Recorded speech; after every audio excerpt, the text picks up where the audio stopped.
And here on the Curvy Couch right now, we've got Representative Eric Cantor, the House Minority Whip. He's a Republican from Virginia. Good morning to you, sir. Good morning. What did you think of the president yesterday? He said the buck stops here, Truman-esque.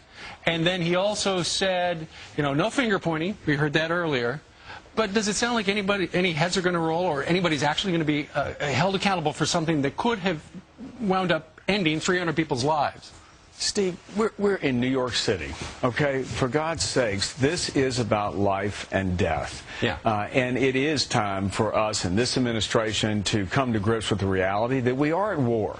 I mean, anybody that has traveled lately knows how nonsensical some of the things that you have to go through are if we're fighting a war on terror. Sure. Why does somebody like Joan Rivers get thrown off a plane when we've got terrorists riding these planes looking to blow them up over our cities? Point. Or my 4-year-old getting a pat-down coming home from an international trip. Doesn't seem to make sense. But here's my question that I want to get answered today, and so far nobody will answer it.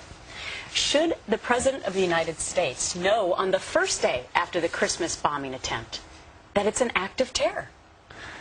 Gretchen, you better believe it, okay? You better believe we ought to be as good as any or better than that in trying to secure this country.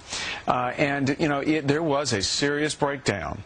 And there are some things that we can do. The president says we're going to have smart, sensible screening at airports. Well, you know what? I hope so. It's about time. But look, if anybody's flown El Al lately, look at what they do. They've been doing it right for decades. There is not a passenger that boards those planes that they don't know everything possible about. And that's what we got to do. That's the scrutiny with which that our safety and security folks need to be employing right now. Sure. You know, the White House is probably watching right now. They'd like to know your perspective. If you could give them some point of view or some guidance, what would you like to see them do regarding this? Well, first of all, it is about, you know, casting aside this politically correct attitude that we've got to go and pat down 75-year-old grandmothers or 4-year-olds boarding planes. Okay, we've got to understand, just as most Americans do, that who's the problem here? So you're talking profiling. I'm talking... Some form of profiling is okay with you. I am talking about knowing where the problem comes from and addressing it by focusing on the threat. But did you hear that yesterday?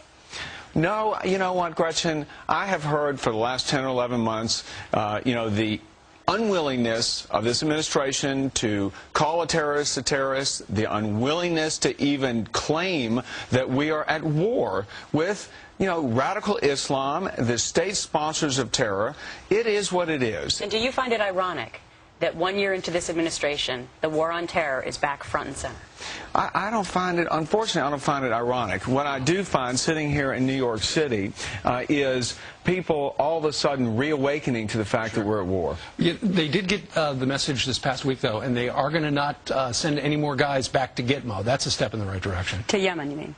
From Gitmo to Yemen. But it begs the question here. And we're not going to send anybody to Gitmo. But you've got this city now poised to host this trial of Khalid Sheikh Mohammed. Sure. Hundreds of millions of dollars, not to mention the security risk here. For what? How does that increase the security of our country? Why here? All right. A lot of questions still unanswered. Congressman Eric Cantor, the House Minority Whip. Great to see you in person. Great to be here. Thanks for joining us.